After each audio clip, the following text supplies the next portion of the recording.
So what we're going to take a look at is something you'll find pretty much in every woodland in the UK, and there's absolutely masses of the stuff. It's down here and down there and down there and all around me here. It's called Wood Avens. We take a quick look at the leaf. On the stalk you can see it's got a stem that's hairy all over, the leaf's hairy all over. The leaves themselves typically break up into three separate parts. You can see we've got one part here, one part here and one part here, and have a slightly serrated edge. Further down the stem you'll see they grow oppositely. Now the leaves from a food point of view are unremarkable. They're not fantastic, but they can be fried, so they can be eaten, they're edible. When they're fried they puff up slightly and go crispy, so that's another way of doing them. Or you can just use it in salads, but the furriness isn't to my palate, isn't to my taste, to be honest.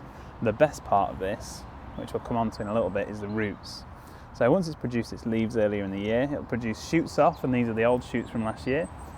These will have leaves growing off them as well, and then it'll produce some flowers on top. They have 5 petals, yellow flower, really easy to notice when they're in flower. The only thing I think you could confuse this with is when it's in leaf and not in flower, and that would be wild strawberries, which isn't to worry because the two are edible. Like I say, the leaves of this aren't the best part. The bit that we're going for is the root. So we need permission to dig up any roots anywhere in the UK, and we've got permission to dig these up from the landowner here. So you can go in with a trowel or a spade or in a knife. Usually what I do is I go in here and I go around the plant with a knife and then take the roots out and then give them a good wash when I get home, or knock off as much mud as possible and give them a wash when I'm out and about. And the flavour is like spiced cloves. It's difficult to describe because it's not exactly like clove, but it's in that ballpark. Most people seem to say it tastes like Christmas.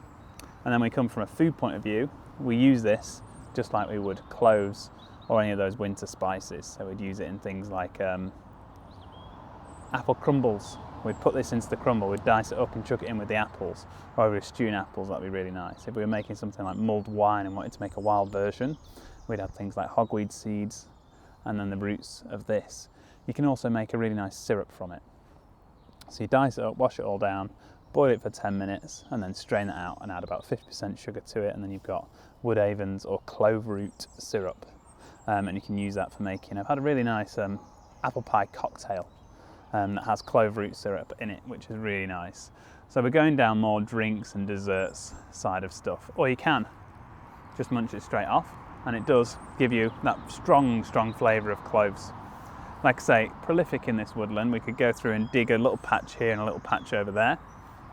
As long as we got permission, we could get quite a good chunk of this. And it's a flavour that we just do not imagine that we get in the wild in the UK. You couldn't imagine going to a woodland and thinking I'm going to eat something that's going to taste like cloves. But quite simply and quite everywhere is Wood Avens or Clove Root. We'll find it in the woods.